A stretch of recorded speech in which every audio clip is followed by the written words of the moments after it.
মেয়েরা আমরা পৌঁছে গেছি সেমিস্টার 2-তে। সেমিস্টার 2 এর আমাদের প্রথম গল্প দ্য গার্ডেন পার্টি, অর্থাৎ বাগানে অনুষ্ঠিত হওয়া একটা পার্টি। লেখিকা হচ্ছেন ক্যাথরিন ম্যান্সফিল্ড। ক্যাথরিন ম্যান্সফিল্ড একজন পৃথিবী বিখ্যাত ছোট গল্পের লেখিকা, যিনি নিউজিল্যান্ডের ওয়েলিংটনে একটি বেশ সমৃদ্ধ পরিবারে জন্মগ্রহণ করেছিলেন। তার পারিবারিক পদবি ছিল বোচ্যাম্প, কিন্তু তিনি ছদ্মনাম হিসেবে ক্যাথরিন বোচ্যাম্প থেকে ক্যাথরিন ম্যান্সফিল্ড হয়ে যান এবং তারপর নিউজিল্যান্ডে তিনি স্কুলের পাঠ শেষ করেন। ইংল্যান্ডে চলে আসেন, তারপরে কুইন্স কলেজে এসে যোগদান করেছিলেন এবং তারপরে নিউজিল্যান্ডে থাকাকালীনই তিনি কিন্তু কয়েকটা গল্প লিখেছিলেন। লন্ডনে আসার পর ব্লুমসবেরি গ্রুপ নামে বিখ্যাত যে সমস্ত লেখক ছিলেন, ব্লুমসবেরি গ্রুপ এমন একটা গ্রুপ যারা প্রত্যেকেই বিভিন্ন গল্প, উপন্যাস ইত্যাদি লিখত।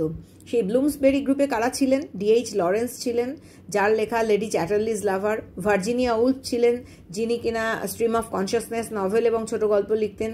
E.M. ফরস্টার ছিলেন, ইনিও বিখ্যাত একজন লেখক ছিলেন, সেই গ্রুপে যোগদান করেন। এবং ক্যাথরিন ম্যান্সফিল্ডের বেশ কিছু বিখ্যাত লেখার মধ্যে এই তোমরা যেটা পড়তে চলেছ, the garden party, the fly, এগুলো খুব বিখ্যাত ছোট গল্প। এই গল্পটায় তোমরা দেখতে পাবে যে গল্পটা এমন একটা চরিত্রকে কেন্দ্র করে তৈরি হয়েছে। লরা বলে একটি শেরিডান পরিবারের ছোট মেয়ে। শেরিডান পরিবার তার নিজের পরিবারের মতোই একটা সমৃদ্ধ পরিবার, হ্যাঁ, বেশ অর্থবান পরিবার, তার কেন্দ্রীয় চরিত্র। কিন্তু তাকে কোনোভাবেই সমাজের সাধারণ মানুষের সঙ্গে মিশতে দেওয়া হয় না। সে ওই সম্পদশালী অভিজাত পরিবারেই থাকে এবং তার বাইরে বেরোয় না। কিন্তু এই গল্পের মধ্যে দিয়ে ক্রমাগত যত গল্প এগোবে আমরা দেখতে পাবো যে সে আস্তে আস্তে বিভিন্ন ধরনের শ্রেণীবিন্যাস, অর্থাৎ ধনী দরিদ্র, হ্যাঁ, এবং দরিদ্রদের সম্পর্কে ধনীদের যা মানসিকতা এবং বাস্তব জগতে এসে বাস্তব অভিজ্ঞতার সম্মুখীন হয়ে লড়ার কিভাবে দরিদ্র মানুষদের প্রতি সহানুভূতি জন্মাবে এবং সে জীবন সম্পর্কে অনেকটাই অভিজ্ঞ বা যাকে তোমরা বলো ম্যাচিওর্ড হয়ে উঠবে এবং সহানুভূতি সম্পন্ন হয়ে উঠবে দরিদ্র মানুষদের প্রতি, সেটাই আমরা এই গল্পে দেখতে পাবো। দেখো, and after all the weather was ideal. দেখো, গল্পটা শুরু হচ্ছে অ্যান্ড দিয়ে। অ্যান্ড মানে এবং। এই এবং এর ব্যবহার থেকে আমরা বুঝতে পারি যে গল্পটার মধ্যে আগে থেকেই কিছু একটা ঘটে চলেছে। They could not have had a more perfect day for a garden party if they had ordered it. তারা আর এর থেকে ভালো একটা দিন, মোর পারফেক্ট, আরও বেশি ভালো একটা দিন কখনোই খুঁজে বার করে উঠতে পারতো না একটা বাগানের পার্টির জন্য, যদি তারা ফরমাশও করতো। অর্থাৎ ফরমাশ করেও তারা এত উপযুক্ত একটা দিন আর খুঁজে বার করতে পারতো না। উইন্ডলেস, বাতাসহীন, ওয়ার্ম, উষ্ণ, the sky without a cloud, বাতাসহীন উষ্ণ একটা দিন, আকাশে এক ফোঁটাও মেঘ নেই। Only the blue was veiled, কেবল আকাশের নীলটা পর্দায় আবৃত হয়ে রয়েছে। ভেল কথাটার মানে হচ্ছে, নাউন হলো পর্দা, ভেলড এখানে ভার্ব করা হয়েছে। With a hedge of light, hedge মানে আবছা একটা আলোর আভায়, লাইট গোল্ড, সরি, আবছা একটা সোনালি আলোর আভায় কেবলমাত্র আবৃত হয়ে রয়েছে আকাশটা, নীল আকাশটা। As it is sometimes in early summer, ঠিক যেরকম গ্রীষ্মের শুরুতে আকাশ হয়ে থাকে। The gardener had been up since dawn, বাগানের মালি সে সকালবেলা থেকেই, ভোরবেলা থেকেই, ডন মানে ভোরবেলা, ভোরবেলা থেকেই উঠে পড়েছে।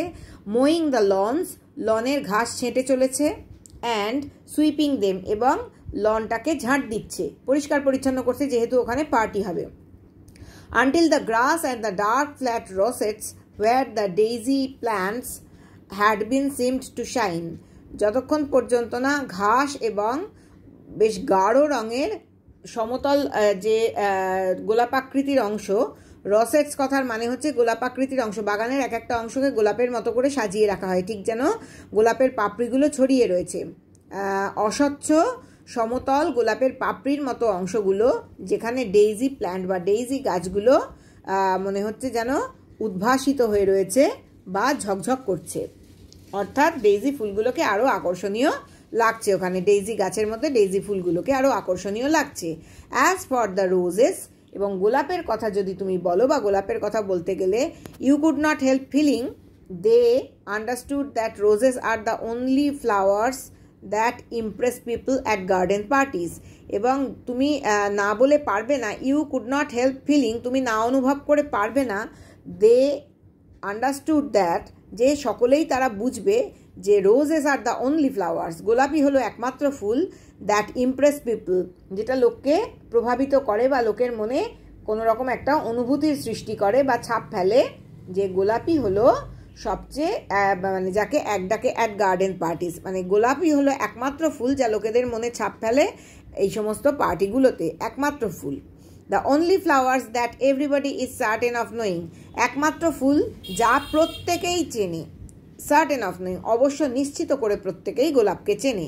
Hundreds, yes literally hundreds had come out in a single night, এক রাতেই শত শত গোলাপ যেন প্রস্ফুটিত হয়েছে বা ফুটে উঠেছে। The green bushes board down, সবুজ ঝোপগুলো নতমুখ হয়ে রয়েছে, বোর্ড ডাউন মাথা নামিয়ে রয়েছে, মুখ নামিয়ে রয়েছে, as though they had been visited by archangels, যেন মনে হচ্ছে তাদের সঙ্গে সাক্ষাৎ করতে এসেছেন প্রধান দেবদূত, বা স্বর্গ থেকে দেবদূত এসে তাদের সঙ্গে সাক্ষাৎ করে গেছেন। Breakfast was not yet over before the men came to put up the marquee, breakfast তখনও পর্যন্ত শেষ হয়নি, ওয়াজ নট ইয়েট ওভার, তখনও পর্যন্ত ব্রেকফাস্ট শেষ হয়নি বা সকালের খাবার শেষ হয়নি, যখন লোকেরা এসে হাজির হয়ে গেল মার্কি টাঙানোর জন্য, বা মার্কি মানে হচ্ছে তাঁবু খাটানোর জন্য। মার্কি কথার অর্থ হচ্ছে বড় সেই তাঁবু, দেখবে মার্কি তোমরা গুগলে ছবি পেয়ে যাবে যদি ছবি খুঁজে বার করো। মার্কি মানে হচ্ছে বাইরের অনুষ্ঠানে খাটানোর জন্য বড় তাঁবু। Where do you want the marquee put mother, আপনি কোথায় মার্কিটা খাটানো হোক চান মা? My dear child, it's no use asking me, বাছা এটা আমাকে, আমার প্রিয় বাছা এটা আমাকে জিজ্ঞেস করে কোনো লাভ নেই।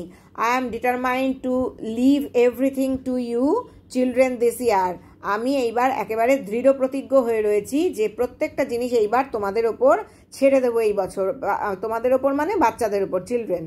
Forget I am your mother, ভুলে যাও যে আমি তোমাদের মা। Treat me as an honoured guest, আমাকে আমার সঙ্গে ব্যবহার করো যেন আমি একজন সম্মানীয় অতিথি। অর্থাৎ আমি এবার আর কোনো কিছুর দায়িত্বেই থাকছি না, ভুলে যাও আমি তোমাদের মা, আমাকে একজন সম্মানীয় অতিথি হিসেবেই মনে করো তোমরা।